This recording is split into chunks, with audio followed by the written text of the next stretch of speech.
Well, it has been 3 days since the Detroit Lions lost on Thanksgiving, starting week 12, and I'm still getting over it, still kind of furious about it, and I'm still going to be on the same train I was on prior to the game, that we need a pass rush, and it does not appear that it's going to be addressed in a substantial way this season thus far, with the trade deadline already passing, and for the most part, all the players being on their respective teams. But there will be some people in free agency, that we're going to talk about in this video. Now, the guy that we're going to talk about is part of a team that had the first overall pick 2 consecutive years in a row, 2021 and 2022. That will be the Jacksonville Jaguars. The player that I would be referring to is defensive end Josh Allen. Now, for those of you not familiar with the situation, Josh Allen was taken by the Jacksonville Jaguars in the 2019 NFL Draft. He was taken right before TJ Hawkinson. TJ Hawkinson went 8th, and Josh Allen went to the Jacksonville Jaguars in week 7. In pick 7. You know what's crazy? My mind was ahead of my thought, of my voice.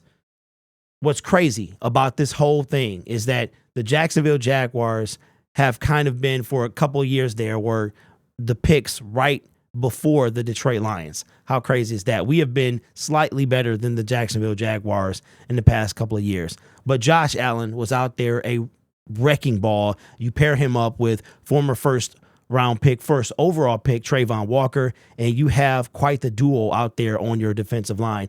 Now, Brad Holmes, we've been saying this for a while, and I'm not going to try to be so aggressive this video, but the thing about it is, when you're on the internet, you get a lot of people who talk and a lot of people who tell you you don't know football and all this other stuff. So sometimes it comes to a head, right? And one thing, the thing that I hear, that I've been hearing over the past 72 hours, is that the Detroit Lions are 8-2.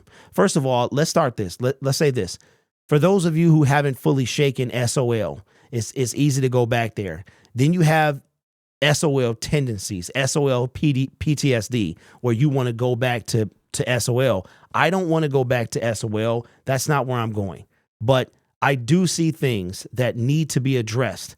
And being 8-3 is irrelevant to the things that need to be addressed. We're winning football games, so it covers those things. The minute we lose those football games, those are when the cracks start they show, but that's when they're pointed out. So it doesn't matter to me that we're 8-3 if we get to the playoffs and we get bounced out the first round. That's what matters, right? So I don't care that this is the best start that we've had. All this other stuff, that's fine and dandy. That might be good enough for you, but for me, it's not.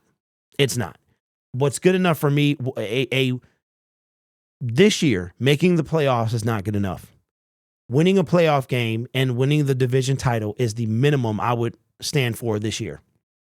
That's just me. I'm sure you'll put your thoughts in the comments below. But let's take a look. And Brad Holmes is going to have to spend some money. Now, I am aware we're going to have to figure out what to do with Jonah Jackson. We're going to have to maybe extend St. Brown. Whether or not we extend Jared Goff, maybe we do wait another year. Maybe he plays on the last year of his contract, or maybe we do something else. But whatever happens, some money's going to have to be spent. And we're going to have to bring in some players that are going to be game changers outside of the draft. We're going to have to bring some players from free agency. It's going to have to happen. If Brad Holmes wants to drastically change this team, make it a contender, a legit contender, he is going to have to bring in some outside forces. All right. Now, let's take a look at Josh Allen and his stats. This dude is going to require the bag. There's no doubt about it.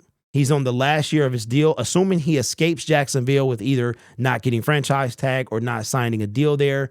10.5 sacks his rookie season, 2.5, 7.5, 7, and 9.5. He got 2.5 today in today's win against the Houston Texans for a total of 37 on his short 4.5 year career. This guy is going to surpass his rookie year.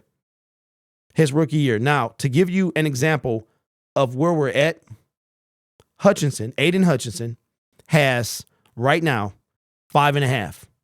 5.5 after the same number of games. Now, you could argue that Josh Allen is better. I'd say right now that Josh Allen was better than Aiden Hutchinson. Even from the jump, he was better than Aiden.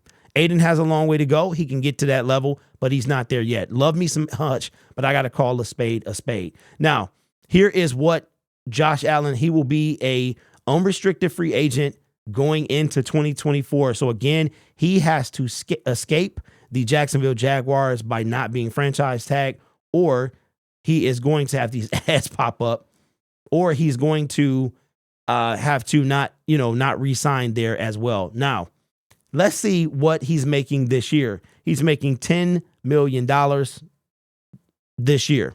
What is his market value going to be? According to Spot Track, his market value is going to be $21.9 million a year. You're talking about 4 years, $87 million. That is his market value for 2020 for his next contract. 4-year deal. He is currently 26 years old. I think he will be, 26 years old. He'll be 27 to start the season next year. 27 years old. If you sign him to a 4-year deal, you're going to put him at 31, somewhere around there, as his deal is expiring. Now, I'm going to be honest with you, because that's what I do. I'm taking this. We signed Trey Flowers for a $90 million 5-year deal, who had his high was $7.5 million. Now, I don't want to, that regime, the Matt Patricia, Bob Quinn regime, was atrocious. And it's hard not to go back there. Anything they did is kind of hard to accept. But if you want production, if you want quality, everyone knows you get what you pay for. We are going to have to pay someone to make a difference on our team. We have drafted. We have been in free agency. Now you're talking about $21 million a year. Maybe less, maybe more. This guy is going to have, we're going to have almost $70 million in cap space. And I think that is before the $25 million increase. So we're going to have the room to make some substantial moves in free agency. And I don't want to see another. And if you tell me that Josh Allen is breaking the bank, I don't know what to tell you. I don't know what to tell you, man. You have to pay somebody eventually. Now, again, I'm going to say, first thing we need to do is the moment we can extend St. Brown.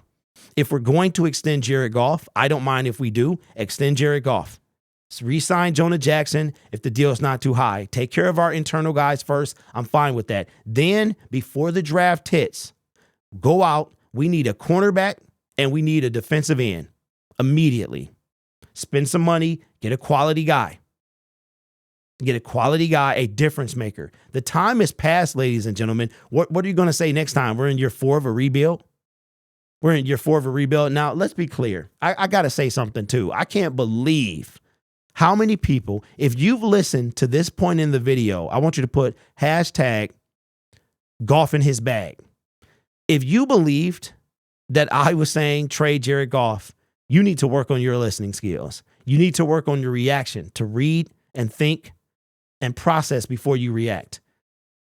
Wow, I cannot believe the response I got on that video. But let me know in the comments below. Josh Allen, would you entertain? How would you feel? Even at the almost $22 million a year, would you be willing for the Detroit Lions to do that? Right now, you're talking about 4 years, $87 million, an average salary of 21.9.